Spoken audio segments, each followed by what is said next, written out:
অনেক ক্ষেত্রে দেখা যায় যে মহিলাদের বিষয়ে একটি যে কমন সমস্যা হয়ে থাকে যে তাদের বিভিন্ন ক্ষেত্রে যৌন আগ্রহ অনেকাংশেই কম থাকে। সেই ক্ষেত্রে আসলে তাদের খাবারের মাধ্যমে এই বিষয়টি কতটুকু পূরণ করা সম্ভব এই বিষয়টি নিয়ে অনেকে আমার কাছে জানতে চান।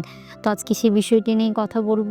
সবার ১ম এই যদি বলতে হয় খাদ্য তালিকায় অবশ্যই রাখতে হবে বিভিন্ন ধরনের জিঙ্ক সমৃদ্ধ খাবার। কারণ বিভিন্ন গবেষণায় কিন্তু এটি উঠে এসেছে জিঙ্ক সমৃদ্ধ খাবারগুলো শুধু ছেলে না মেয়েদের ক্ষেত্রে উপকারিতা দিয়ে থাকে। জিঙ্ক সমৃদ্ধ খাবার আমরা আসলে কোনগুলোকে বলে থাকি গরুর মাংস, খাসির মাংস এছাড়াও দেখা যায় বিভিন্ন বাদাম এগুলো কিন্তু জিঙ্ক সমৃদ্ধ খাবারের মধ্যে পড়ে।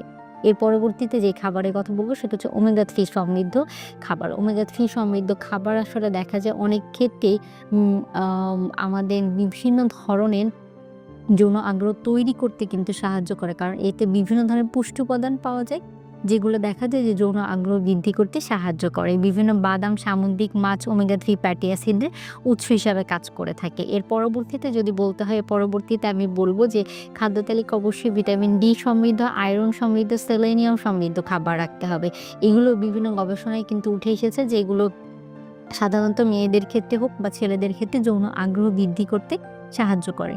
নিয়মিত প্রোটিন সমৃদ্ধ খাবার গ্রহণ করলেই কিন্তু দেখা যায় যে এই আয়রন, জিঙ্ক, সেলেনিয়াম তারপরে দেখা যাচ্ছে অন্যান্য যে ওমেগা 3 ফ্যাটি অ্যাসিড এগুলো পাওয়া যায়। কিন্তু মেয়েদের ক্ষেত্রে যে কমন সমস্যা হয় মেয়েরা ভাত বেশি খায়, সবজি বেশি খায় কিন্তু মাছ, মাংস, দুধ, ডিম, ডাল, বাদাম এগুলো খায় না।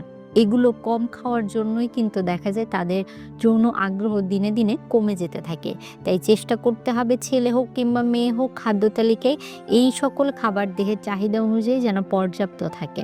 আর অবশ্যই যদি অতিরিক্ত কম পরিমাণে যৌন আগ্রহ থাকে তাহলে আমি সবসময় বলে থাকি একজন বিশেষজ্ঞের শরণাপন্ন হতে হবে। লজ্জা কাটিয়ে একটি হেলদি লাইফ মেইনটেইন করার চেষ্টা করতে হবে। ধন্যবাদ।